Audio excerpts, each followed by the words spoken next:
Good afternoon, everyone. Thank you so much for joining us today. If you're just now arriving, feel free to introduce yourself in the chat, where you're from, who you're with, and whatever else you'd like us to know. We'll be starting very soon.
Hello, everyone.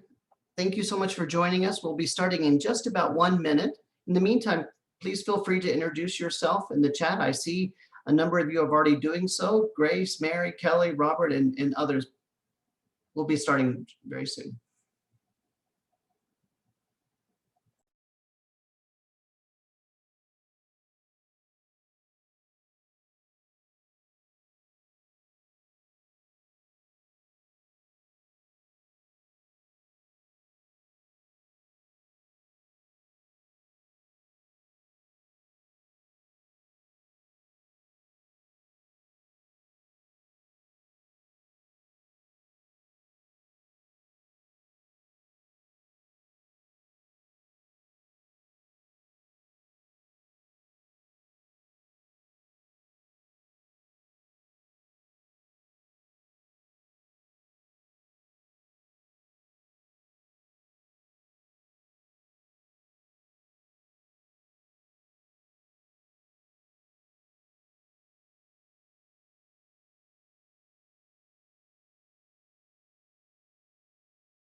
Okay, I think with that, let's go ahead and get started. Good afternoon. Hello, wherever you're coming in to today. I see we have folks from all around the world. I see Bulgaria, Brazil, Tunisia, Germany, and many other parts of the world and around the country here in the United States. So thank you all so very much for joining us today. My name is Anthony Ogden. I am the Managing Director of Gateway International Group, and I'd like to welcome you to today's webinar, Innovations in EdTech and International Learning and Engagement. And indeed, today's webinar promises to be very entertaining, informative, and productive. I'd like to, just before I introduce today's moderators, I'd like to offer a few acknowledgements. This webinar, this second webinar in the series for the Gateway Leadership Institute, is brought to us today by our very generous partners, our strategic partners, Teradata, IntelliPeer, Off We Go, Conversify, and we have a representative today from Conversify, as well as QS Unisolutions.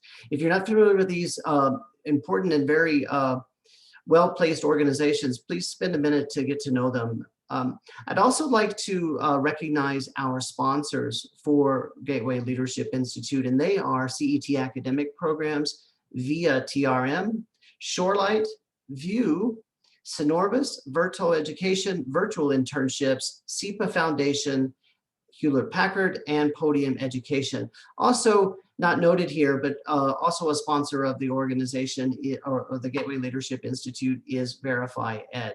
If you're not familiar with these organizations, again, I invite you to do so.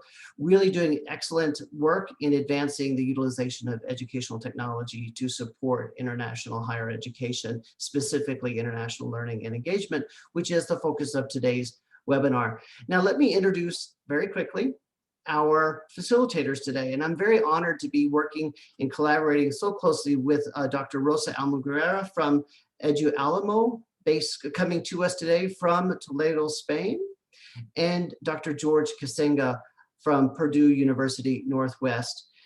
They have been facilitating this term, the Gateway Leadership Institute, and will be our moderators today for the second of 3 webinars in the Gateway Leadership Institute series. So over to George and to Rosa to introduce today's panel, as well as the framing for today's webinar. Thank you. Great, thank you so much, Tony.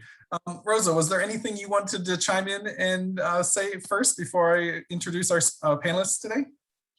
Well, just to give a warm welcome to all of our attendees today and to ask them if they have any questions that they would like our panelists to answer, to please put them in the question area, and I'll be getting them to the panelists at the end. So once they finish their presentations. Nothing more, George. Great, thank you so much. Thank you, Rosa. Thank you, Tony. And of course, in this webinar, we wanted participants to be exposed to cutting-edge EdTech modalities and really challenged to preconceptions of what in-person and virtual instruction can be. We think we've accomplished this with a panel that includes a scholar practitioner, a third-party provider, an in-house program, and an international coalition. So we're really excited today to have Jennifer Malorich, Stephen Crubiner, Jan Macaulay, and David Julian, who we're going to turn over and let them get into the real substance of today's webinar. So thank you so much. We're thrilled to have everybody here with us today. And first, we're going to welcome Jennifer Malorich to talk to us about her work as a scholar practitioner. Great, thank you so much, George. Let's see here, I'm going to go ahead and share my screen. And I hope you all can see the first slide. All right. Okay. So my name is Jennifer Malorich. I'm an assistant vice provost at Arizona State University. ASU is a large institution with over 1,000 academic programs organized into 14 separate colleges. And we have our soon to be renamed Global Education Office, where we run study abroad faculty directed programs, partnership programs, and exchange programs, as well as several new online global education programs this summer, our global tech boot camps and global virtual internships. I tell you these quick facts just to provide you with some context into the reality in which I work and how we operate, but everything I'm about to share with you can be scaled to your particular size. Today, I want to talk a little bit about how to integrate your global education office within the overall technology picture of your institution. So with our size and scale, we're in a constant battle between technology and touch. How do we use technology to scale and maximize the effectiveness of student interactions? We know that technology doesn't replace personalized interactions, but how can we use it to leave space for deeper conversations that require personalized dialogue? Many parts of the university are already doing this work. And I want to challenge you to think outside the framework of international education and consider your institution's technology footprint more broadly. How is your institution integrating technology into the teaching and learning space and into the student success space? The first recommendation I have for you is that you want to ensure you have a seat at the table where the decisions are being made regarding EdTech resources. Make friends with your university technology office. What technologies are being used at your institution and how? How are decisions about tools and resources being made? Can your team be part of a beta testing group for new programs or products? Or can you be part of an RFP committee in order to have the opportunity to give new feedback on new tools? This may involve an outlay of either financial or human resources on your end, but it will be a much smaller outlay than if you went at this alone.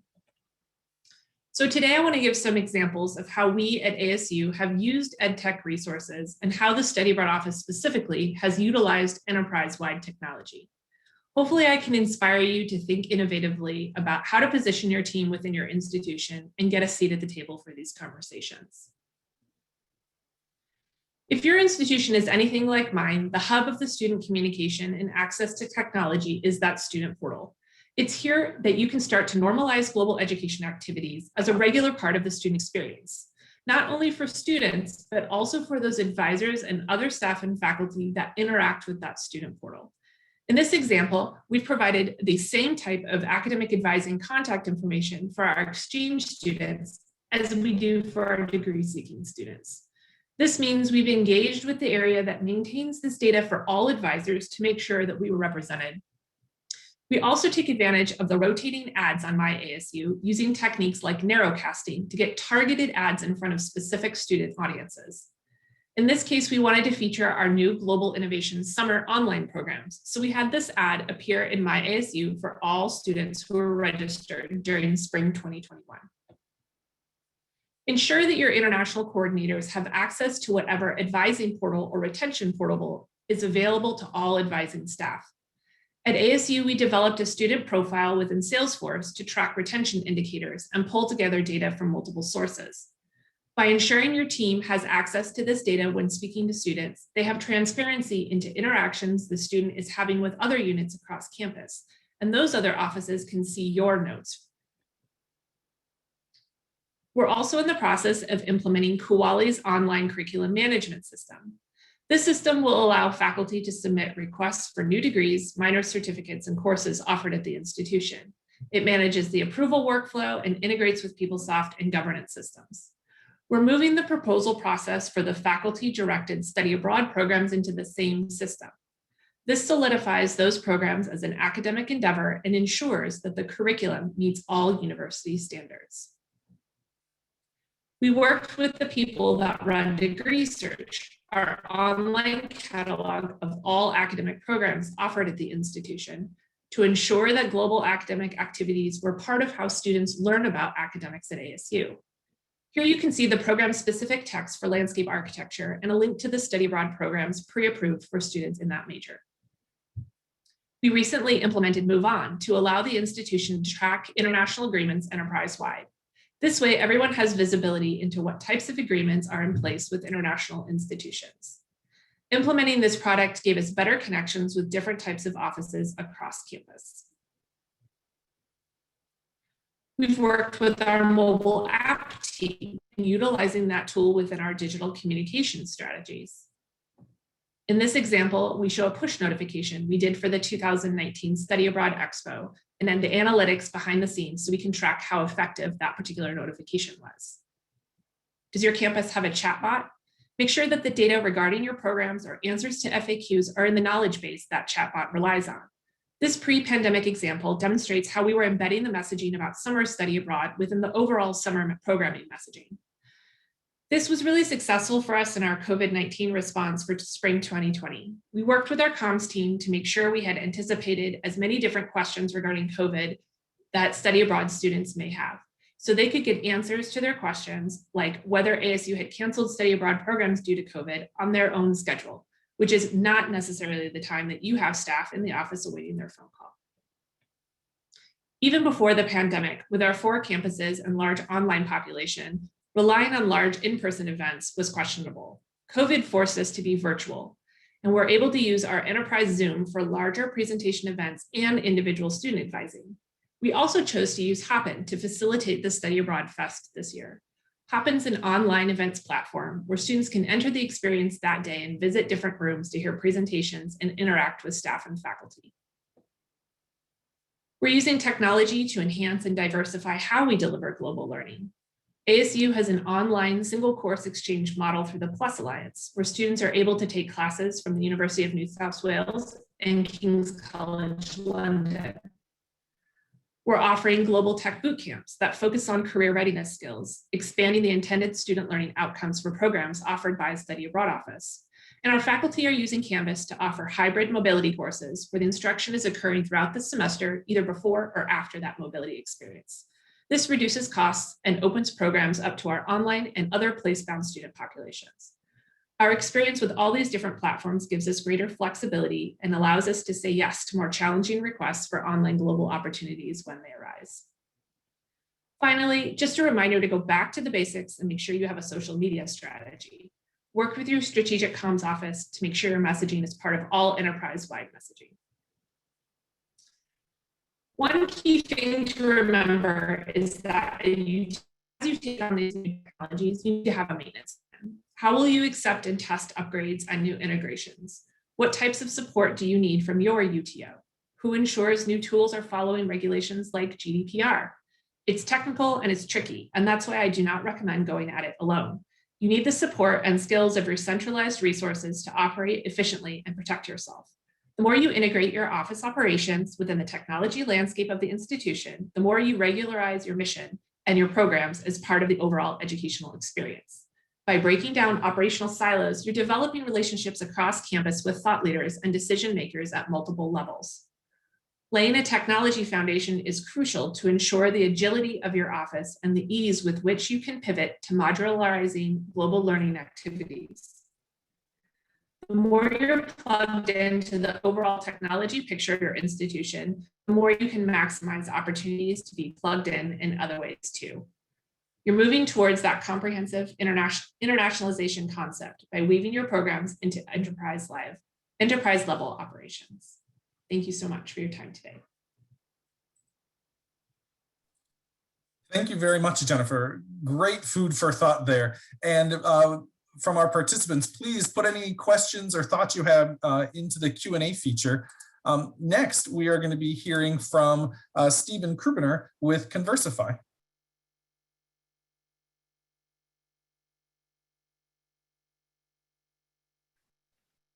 Okay, can you hear me? Yes, welcome. Thank you, Stephen. Thank you so much. Again, I'm Steve Crubiner. I'm co-founder and CEO of Conversify, and I just want to congratulate all the organizers of this webinar and the entire GLI program, as well as to thank my co-panelists for your time, remarks, and wisdom today. I want to start out by pointing out the elephant in the language learning room, which I think about pretty often as ed versus tech. Technology enables us to communicate today without learning another language. And so when we think about things like Google earbuds to translate live conversations, the question arises, why invest a significant amount of time and energy to learn another language? This question is even more relevant for those of us who speak English and rely on it as a lingua franca. Why should English monolingual speaking Americans learn another language, for example? I want to start off today by speaking about 3 reasons, or offer 3 quick reasons why I think it is so important for all of us to keep learning languages, and especially to answer that question for the monolingual American English speakers. One, I think that learning another language opens up new ways of thinking. It gives us a passport to new worlds, both in our own mentalities and literally.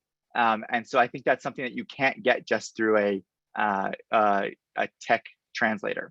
Another reason is it enables cross-cultural connection that machine translation can't replicate in terms of trust building and understanding between people.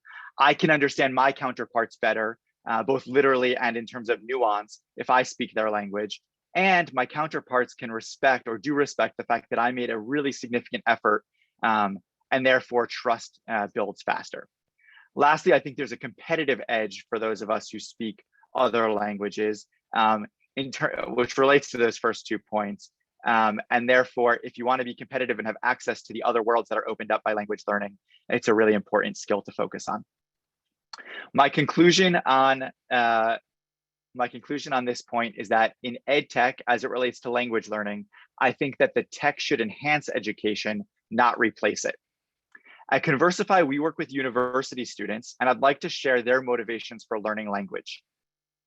When asked about the likelihood that students will use the language they're learning for professional purposes, academic purposes, with friends, with family, and for travel, we got these results from Conversify students in Spain, Mexico, and the United States. I want to highlight that English is viewed as essential to the Spanish and Mexican students in this example, in terms of using English professionally, for academic purposes, and for travel purposes. And over half of Americans believe they'll use Spanish professionally. And travel scored the highest in all categories for likelihood of use. While we as humans have been learning and teaching languages forever, several challenges still remain with language learning. Immersion alongside formal learning is the best way to master another language and learn about another culture. But immersion is both cost prohibitive and time prohibitive, making it inaccessible to most learners. And it's traditionally been difficult to incorporate immersion into most existing language programs. Conversify connects language learners with native speakers for on-demand language practice and cultural exchange over video chat. Our mission is to connect the world in conversation and make immersion accessible to all learners. We fall into a category of EdTech that facilitates virtual exchange, which I'll talk more about in a minute. Conversify currently works with over 130 universities that have built us into their curricula as a requirement. Our conversation guides map to course content, textbooks, and other learning tools, enabling our native speakers to keep the conversation at the right level for the learner. We have modules that are discussions, simulations, and interviews. Here's a quick 10-second preview of our platform.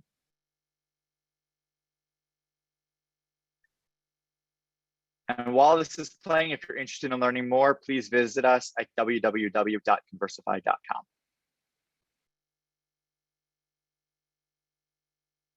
Okay, I want to spend the rest of the time that I have right now commenting on the strengths, weaknesses, opportunities, and challenges I see for virtual exchange. And I'll use Conversify and language exchange as my lens.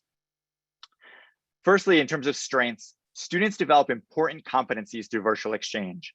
On Conversify, there are the obvious ones like linguistic benefits related to speaking, listening, vocabulary, pronunciation, grammar, conjugation, and of course, developing cultural competencies. But there are also several less obvious skills that students develop through virtual exchange.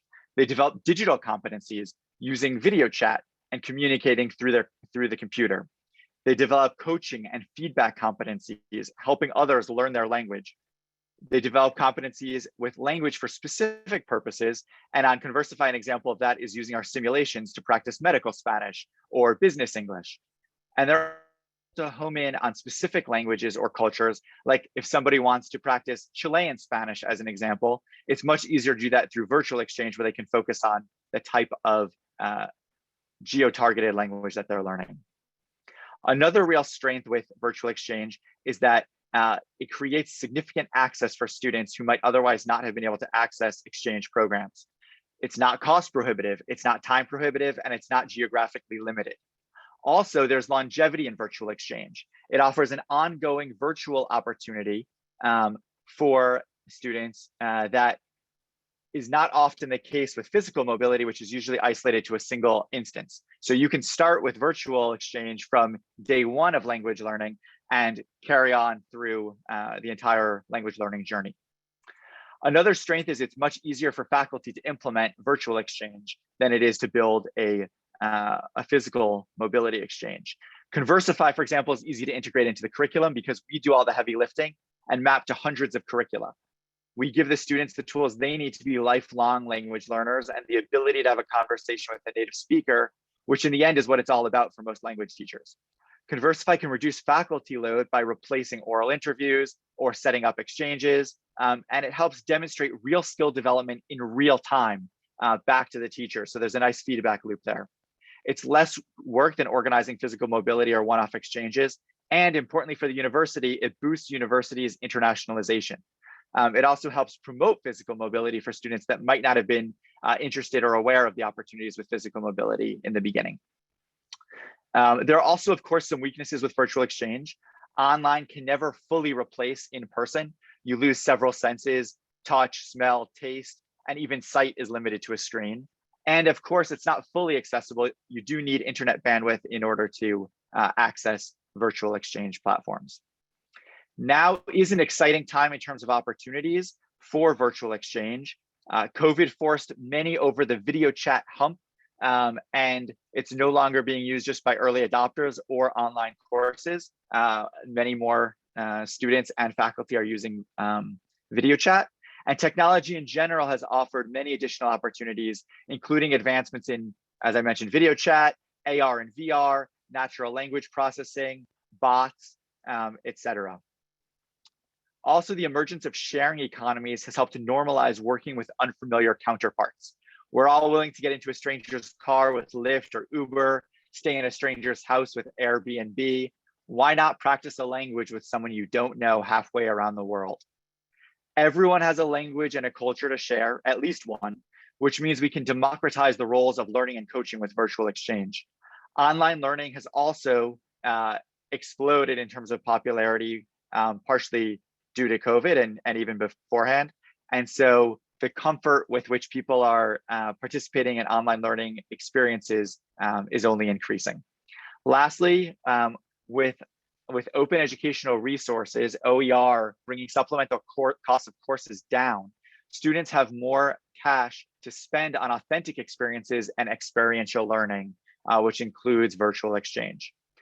Lastly, I'll just mention some of the threats that exist for virtual exchange, some of which were introduced by COVID, such as Zoom fatigue or faculty fearing adding anything more to their plates right now while they're already overloaded. Both of these, I think, should smooth out in the near future. Most importantly, in my opinion, for this discussion, is that virtual exchange is not generally institutionally incentivized, and it hasn't traditionally been funded. And so I think while that's starting to change, that's a really important point for many of us who focus in on this area to think about how we can help facilitate more virtual exchange opportunities. Let me close by just sharing that we've seen tremendous results with virtual exchange on Conversify, and we're always looking to expand our partnerships. So please be in touch if you're interested in learning more. And again, thank you to all of you who are participating today and to my co-panelists. I look forward to learning together.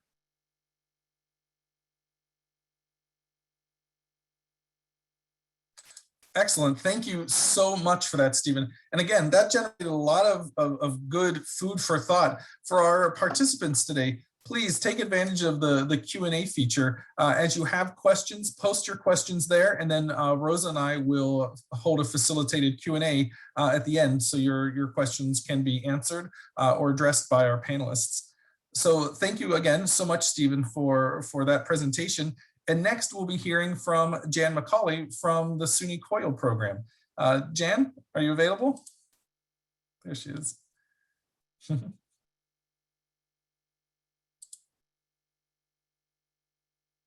Perfect. All right.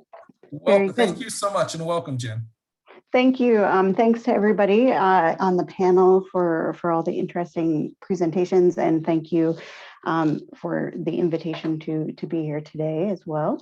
I'm going to talk a little bit about the Center for Collaborative Online International Learning. I know I can see from the list of participants that many people in the room are probably already familiar with the work that we do at the Coil Center.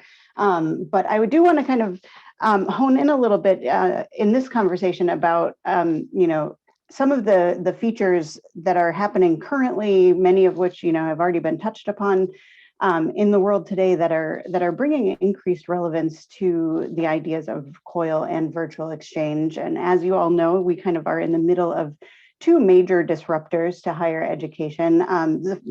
First being the push for social justice that we see in the U.S. but also around the world is having an impact on higher education in a variety of ways. In the US, this is specifically focused in great part on structural racism, and the immediate impact that I think we're seeing on higher education is the amplification of concerns among professors for student learning and equity. So professors are looking for and implementing ways to enhance inclusive teaching strategies into their classrooms, and both professors and students have a heightened awareness of some of the institutional inequities that exist both within and outside of higher ed.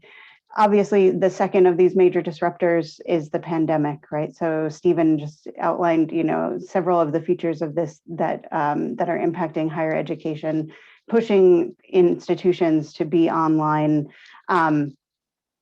in new ways, kind of by force. So these figures show, and I think that the numbers, in the fall, I've seen even higher, that, a huge number of US institutions have been, moving to hybrid or fully online models, which has obviously changed all kinds of things about delivery of higher education services. One of the things that is interesting here is from this study from Every Learner Everywhere is that professors are very actively looking for ways to increase student engagement in their classes, as you can see from that top bar. So this, shows that professors may be kind of coming over that hump that Stephen mentioned, right, where they're becoming more comfortable with the online modality, and they're looking for ways to use technology, not just to deliver the information that's happening, but as also to enhance it. As Steve, I liked the way Stephen said that the technology should be used to enhance education rather than replace it in a variety of ways. So we're moving, I think, and I hope, past this idea of use of technology, simply for the provision of higher education, but more to enhance the vision for higher education that we have going forward. So if we think about those features and the fact that, at the Coil Center, we believe strongly that the future of higher education is both active and connected, and we use international and intercultural connection to enhance at higher education levels. So we need to think about how we build those connections, and that is basically the work that we do at the Center for Collaborative Online International Learning. We're housed at the State University of New York, and we believe that the future of education is internationally and interculturally connected, as I stated. So this is kind of our vision for higher ed services, and using technology to bring intercultural learning into the curriculum. This is how Coil works, really. This is what it is. It's a way for professors and students to learn across differences in culture, location, and language by embedding collaborative projects within their existing classes. Professors meet at the first stages to collaborate and plan these projects, and then students carry out the projects of their professor's design. Because it's embedded as part of a class, it provides opportunities for all students to have significant international and intercultural experiences. It represents both access and equity. It's embedded as an embedded part of a course. Professors can design these collaborations to meet the needs of their students and their particular curriculum. And because of the way that it exists within the course, it makes intercultural collaboration not just a one and done experience for students. Students can come back to a variety of courses that have Coil collaborations within them, so they can learn, analyze, practice, and apply those intercultural skills that they are developing multiple times through their educational career. These Coil collaborations in action can happen across courses that share a great deal of content likeness, right? So in two very similar disciplines, business management and entrepreneurship, as well as interdisciplinary course connections, right? A journalism class with a sociology class. So we work at various levels of partnership, across disciplines and within the same disciplines. There's also a lot of opportunity to bring in some of these social justice questions that I mentioned at the beginning that are, on people's minds, on students and professors' minds at these times by framing collaborations around the United Nations Sustainable Development Goals, as well as other social and racial justice issues. The underlying pedagogy of the Coil model has distinct phases that we work with professors to develop, that include kind of intercultural group formation, learning and practicing skills, and project-based learning. This model encourages ongoing and meaningful student connections throughout the collaboration. And apart from planning and designing the projects themselves, the professors provide the essential function of helping students reflect, analyze, question, and apply their learning throughout those phases. The model, we are really starting to see that in a variety of ways, it connects not just with international and intercultural learning, but with a whole variety of institutional strategies that are pertinent at this time on higher education campuses. So we see a variety of those here. In the current moment of those major disruptors that I mentioned, we have seen huge growth in the development and interest in Coil, as well as other types of virtual exchange. This, we at the SUNY Coil Center, we have a global network of institutions that numbers 97 as of this morning, but we're growing all the time across 28 countries. Hundreds of professors utilizing the Coil methodologies in their classroom in a variety of ways. And this actually represents a more than 100% growth in our network over the past 3 years, much of which has been in the past 12 months alone. So that is, obviously a huge change for us, and one that we are happy to see, right? It's what we've always hoped for, was this kind of attention to COIL methodologies.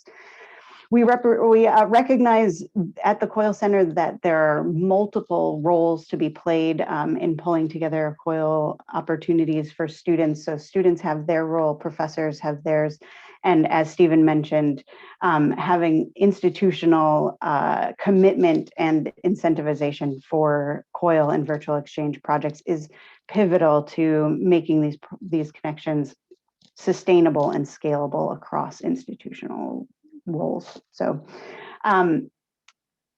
we know that the professors that we work with and the students that go through COIL experiences feel changed by these collaborations. They see changes in the ways in which they engage their students as professors, and students find COIL connections to be extremely valuable to them and quite authentic in the sense of intercultural learning. So we know, as Stephen mentioned as well, that the technology exists for all of these kinds of things to happen, right? And we want that technology to enhance and allow for this kind of active and engaged learning experience for students. And so I will just very briefly touch on this kind of this diagram here, which shows that the Coil Center does not operate on a single platform. It's not a one-size-fits-all kind of a model. We encourage professors to utilize the technologies that best suit their project goals and that are most available to their students. So we work very closely with professors to make sure that they're keeping in mind all kinds of things and a variety of ways to use technology in their COIL collaborations, not just video conferencing, but asynchronous connections, high and low bandwidth, depending on need for students. All right, and I appreciate everyone's time, and I will stop there. Thank you.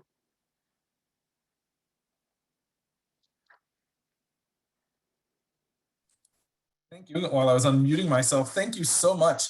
And thank you for sharing your information there at the end. There were some calls for your email in the chat, so you may get some questions, as may all of our panelists. And we really appreciate your willingness to contribute and respond in that way. So thank you for sharing about the SUNY COIL program.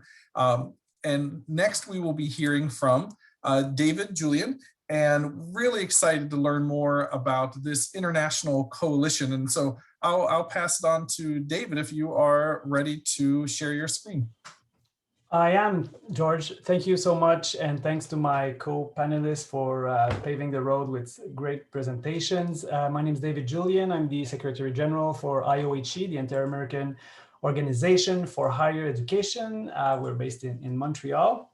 And it's a real privilege to be part of this Gateway Initiative. And thanks again for the invitation. So for those who might not know what IOHE is, we're based in Montreal, where I'm speaking from today. We're the only organization for higher ed that is active in all regions of the Americas. As I said, our secretariat is up north in Canada, but we have members all the way down to Patagonia. So it's a pretty wide network focused on collaboration and regional cooperation. If you want to look at our membership, we have more than 350 colleges and universities that are part of the organization, and you see a little bit the split amongst regions all the way through the continent. So that gives you some kind of a global perspective. And today I want to talk to you about what we call e-movies.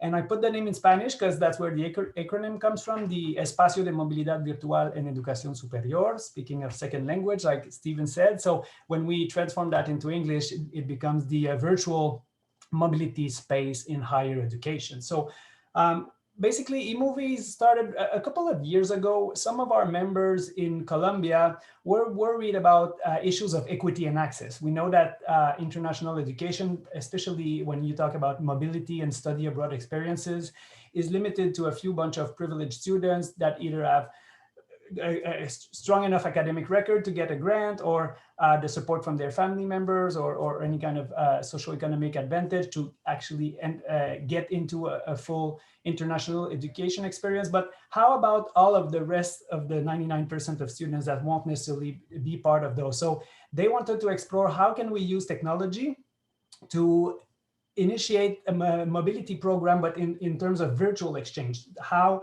about taking a virtual course in a different country, in a different institution? So we basically gathered, there were 10, 12 institutions in Colombia, and we identified a couple of partners in Mexico, Argentina, Ecuador, and it was very amateur, if I may say. We were basically sharing an Excel document of a repertoire of courses in the Drive, and doing that quite frankly in a group of Director International and friends.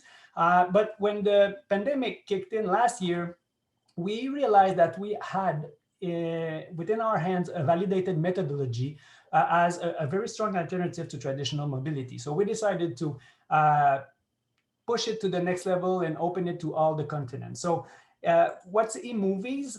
It's a different model than the Coil model. It does actually complement with a different logic the opportunity of using technology to enhance interinstitutional collaboration. So basically, we have been providing that to all of our membership, where each member is asked if they want to be part of eMovies. And if you're in, basically one institution will make available on their own criteria a certain number of online courses to the rest of the consortium. So if, for example, I am a University of Montreal, and we decide to jump in this initiative, and I say, okay, we will take 5 of our online courses, and in each of these 5 courses, we will open 2 spots in each of the course where we're keen to receive students from abroad. Basically, it's a total of 10 students that could come in.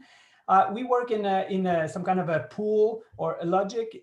So in exchange for those 10 seats that I open, it gives me 10 tickets to send 10 of my students to be able to take courses in different universities who are part of the consortium, also opening seats at their end. So basically, based on what you offer, you can then provide the same number of registration to your students and working into that pool. So it's not a bilateral. So if I'm, let's say, Montreal, I receive a student from Purdue, my students don't necessarily have to go to Purdue. They could go to Mexico, they could go to Brazil. It's a pool logic. So at the end, students will actually end up selecting the courses based on discipline, based on languages, based on where they're interested in studying. How does it, why did we decide to put this in place? Of course, last year in the short run, that was a concrete response to the no mobility situation. We knew that most of the students that had to return home, some that were incoming maybe for the fall semester never made it. So it was providing a scenario where you could actually have an alternative. But at IOHE, we're convinced that this will remain post-pandemic. We basically see the added value. We were talking about equity and access. It definitely opens study abroad experiences to different student profiles. We know that many students, for example, will have to work part-time to cover their tuition, won't have necessarily the resources to go abroad, or the lack of time or appetite for international experiences. From an institutional perspective, it gives each university a new scenario to maybe touch base and explore with new universities that they haven't worked with, or new countries. It also allows you, if we talk about rankings and just increasing your inbound and outbound mobility experiences, and work at internationalization at home initiative, which I guess is part of the focus as we speak, and probably each speaking, we're not even on campus, we're at home now. So we're trying to provide that learning environment where through technology, students will have a chance to increase their intercultural awareness, develop global citizenship skills, learn second or third languages, and just generally expand their network with colleagues of their discipline. So what's our role in this, and how does it work? Basically, it works with open calls. Our role as IOHE is that we are providing one common set of terms of references. So we now have almost 100 institutions. Of course, we want to avoid having each institution to sign a bilateral MOU with all the other ones. So we work on the legal and formal framework to work, and we work on a mutual reciprocity principle. So basically, I believe that's where the initiative is kind of shaking the house a little bit, where the logic is quite different from traditional mobility. We know that some institutions are there because there is a real financial benefit in hosting international students. We work in a different logic, trying to open access and equity principles into mobility, knowing that if I go back to my example, if one of my students goes abroad, he will cover his normal registration at my university. I will just give him the right to follow a course elsewhere, but the other university won't have to register him formally, and vice versa. I need to host a student without him registering per se. It's a ticket, it's a one-on-one recognition. And at the end, we have some different guidelines to ensure that courses are actually being credited. So in a nutshell, I don't want to go too much into those details, but we basically use technology to provide an international virtual exchange program. If you're curious to learn more of that, following that quick overview, you can log into our website. That's ooe/iohe.org. And in programs, there's an e-movies tab where you'll have the full description. You'll have testimonials from students and teachers who've experienced it last year. And then the e-movies platform is different. So we have that, that's the place where participants will log in. We basically created a web-based database that's open. So the universities that are part of the project will have a secured access where they can log in with their credentials and upload whatever course they want to make available. And then students will be just able to surf the website and the database, and they can then, as you see on screen, look by country, by courses, by language, or by discipline, and find what course is appealing to them. So those are our statistics from last year. So in only 6 months, we basically reach a number of 85. We're at 95 as we speak today. We're getting close to 100 institutions, part of the consortium, 13 countries, and you see a little bit the stats spread on the map there. We're definitely keen on further engaging Canadian and American institutions. We understand that the administrative burdens are a bit more difficult to go around, but and I have to say kudos to our Latino partners. You see the numbers. Some universities have been doing great there. There's more than 4,000 courses in the pool of courses available, and in 2020 we registered more than 1,100 students moving from one university to the other. So we were quite happy about the pilot. It's just going to need to grow, and we strongly believe that it is an additional kind of asset for international departments and mobility offices to look at ways that partnerships can be developed and learning environment, although virtual, can really provide some great learning experiences. So what are the challenges, and I will just conclude with that and maybe open the floor for questions after that, but we have to work around registration. So how to give the student number without going to formal registration, grant them platform access. Tons of selection criteria questions are raised in terms of language, prerequisite, and so on. And of course, the entire accreditation process at the end. So how do you actually recognize a course with a different system from country to country? So we have a couple of, is it just a pass or fail? Is it recognized into the GPA and so on? But I mean, this is just an overview. We'll have the chance to talk more. So if you're curious to learn more, that's one general email where you can find us and reach out, and I'll be happy to take more specific questions as we move forward, George, with the rest of the webinar. Thank you so much. Thank you so much, David. And thank you to all of our panelists today, and especially to all of our participants, because we've seen a lot of good synergy going around, questions and answers between panelists and attendees. So thank you all. And we'll start with a question that one of the attendees sent to Jennifer, and we'll start in order. Jennifer, one of the participants asked you, how and why did you decide to start using Hoppin? So you can answer that. Yeah, sure. That's a great question. So I guess we had really, because we have 4 campuses, all within one metropolitan area, that requires our students to travel daily, hourly between our campuses. And we're concerned that we were not getting the reach across all of our campuses, and then also providing access to study abroad fair type resources to our online students. So we were looking for a resource that would allow us to do this in a virtual space already pre-COVID, and then our hand was forced by the pandemic. And so we looked at several different options of what was out there. There are a lot of options for virtual conference software that are designed for big kind of corporate conferences, think on the NAFSA scale, that were out of our price range. And so this was a nice product that was both in our price range. It also provided the functionality that we needed. And I think we had a pretty good session this year, and we will be evaluating it for future use. So if that helps. Excellent. Thank you for that response, Jennifer. The next question came in was for Stephen, and he asks, Corinne asks, how do you incentivize a Spanish student to log on and speak Spanish with a partner? Is it because this student also wants to be on the platform to learn another language? That's a great question. It applies not just to the Spanish students, but also the English, French, whatever language is the student's native language, because, well, basically there are three forms of incentives for coaches. The first one is some of our coaches are actually studying to become language teachers. So for them, it's practice. It's a practicum for them to actually be coaching on Conversify and teaching students. But for most, it's one of the following two incentives. Either we do something very similar to eMovies in that for every session a student coaches in their native language, they earn an in-app credit.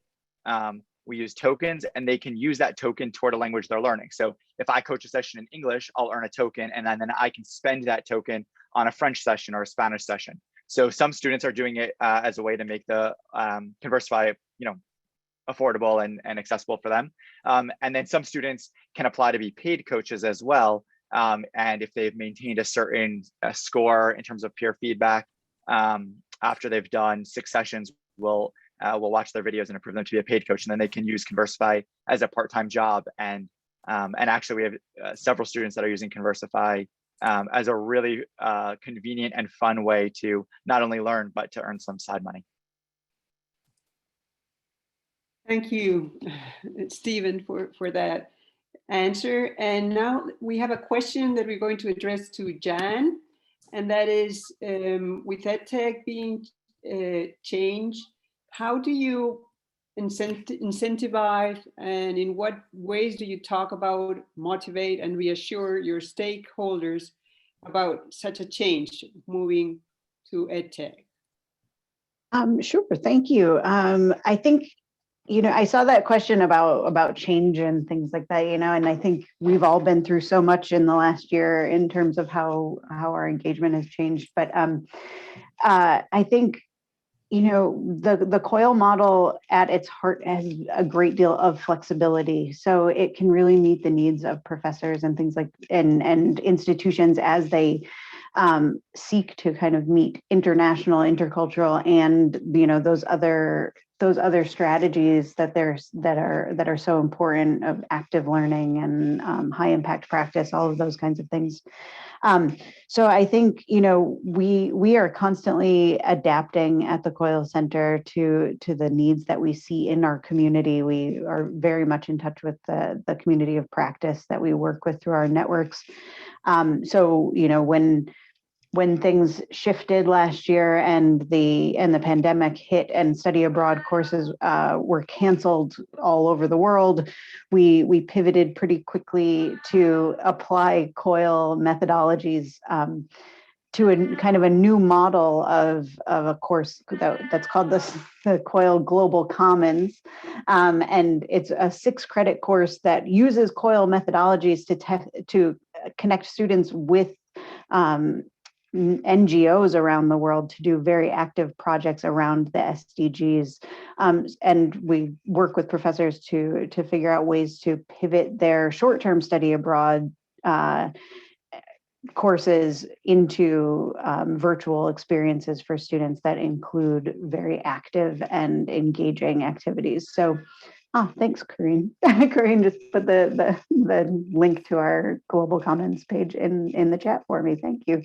So we try to recognize the flexibility of the Coil methodology and find new and innovative ways to help professors apply the engagement to all kinds of needs. Great. Thank you, Jan. Mm-hmm. I received a question directly to me, but I actually think everybody's interested in it, and it's really directed towards Julian. The question was, what are the costs for joining eMovies? I got some inquiries about that, at least at a high level. Could you address that? Yes, of course. I mean, when we started this initiative last year, it was actually parallel to the first wave and the beginning of the economic crisis, and we were basically, I mean, we're a membership-based network, and we're based. Our funding comes from annual contributions from our members. So we were thinking, how can we remain relevant while all international activities at the higher ed sector are being either canceled or postponed? So how can we go through that year, or now 2 years, that we'll eventually have to face? So for us, it was a decision to provide that service for free to all of our members. So there's actually no cost if you're part of the network to join the initiative, and we have secured the funding to develop the platform. We added the staff resources, the IT resources. We just got a UNESCO funding now to develop an intercultural module to be added. So before taking their specific course, they will have an opportunity to go through this model to learn about, how does culture influence in terms of sharing knowledge, methodology from teachers, or learning processes from students. So basically, yeah. So, and then of course, where members have their annual contribution, the cost is depending on the size of their institution, but that's, I guess, pretty standard for organizations.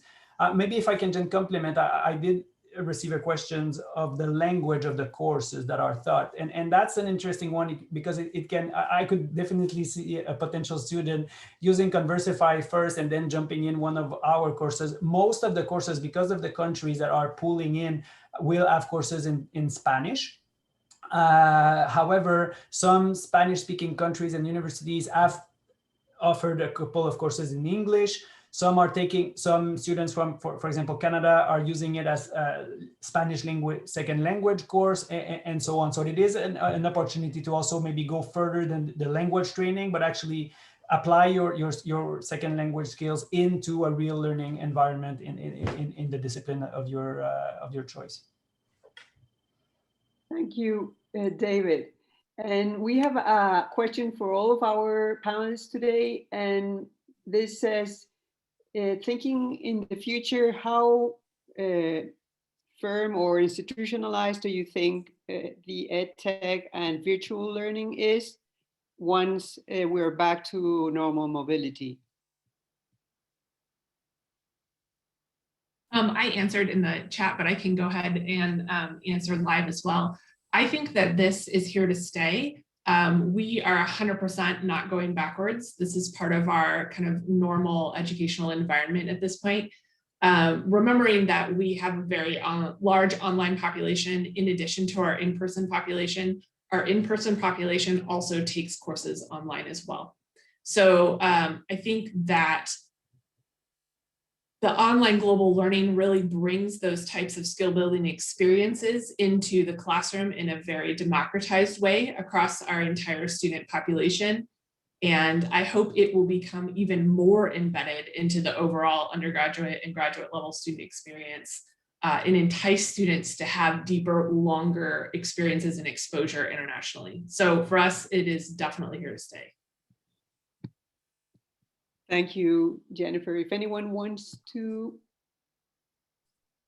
answer this same question, any of other panelists? Well, I can just add to what Jennifer said.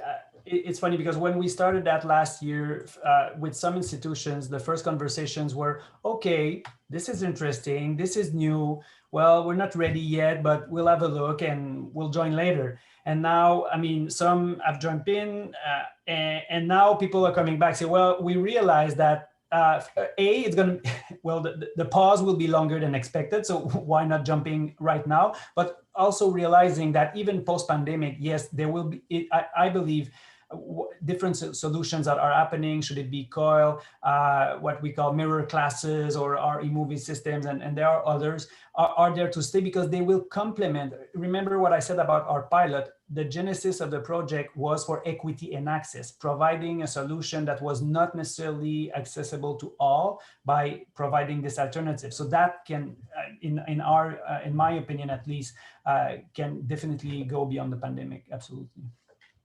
Rosa, if you don't mind, I'd like to just offer a really quick thought on that as well. I think Jennifer and David are exactly right. I just want to underscore that by saying we don't really have a choice. There is no putting the genie back in the bottle. Our continuum of international learning and engagement is expanding. Now, whether that's because of the pandemic or Industry 4.0 or other external drivers, it is expanding. Now, our real challenge will be is to not give in to that temptation of getting back to the way things were. The way things were certainly were comfortable, but it's certainly, we were not providing accessible, equitable programming to all students. We were not graduating all students with international knowledge and skills. Now we have an expanded continuum. We don't have a choice. We now need to explore whatever technologies, whatever modalities, whatever pedagogies will make most sense for your institution and for your students. So don't put the genie back in the bottle. Oh, I think you're exactly right, Tony. Yeah, I wanted to thank all of our panelists today. I also want to let those of you know we are particularly appreciative of Conversify for their Conversify Access package. Everyone who participated today is going to be entered in a raffle that will include 25 access codes for one-term subscription to support a Spanish, English, or French course. And so that will happen in the day or so following today's webinar. And we want to, of course, ask you to mark your calendars for May 3rd, where we'll be doing the third webinar in this series about emerging EdTech solutions for international enrollment management. Thank you so much to all of our panelists. Rosa, did you have any other closing remarks? No, I was going to thank you and see you on May 3rd. Great. Thank you, everybody. Thank you so much. Have a great day.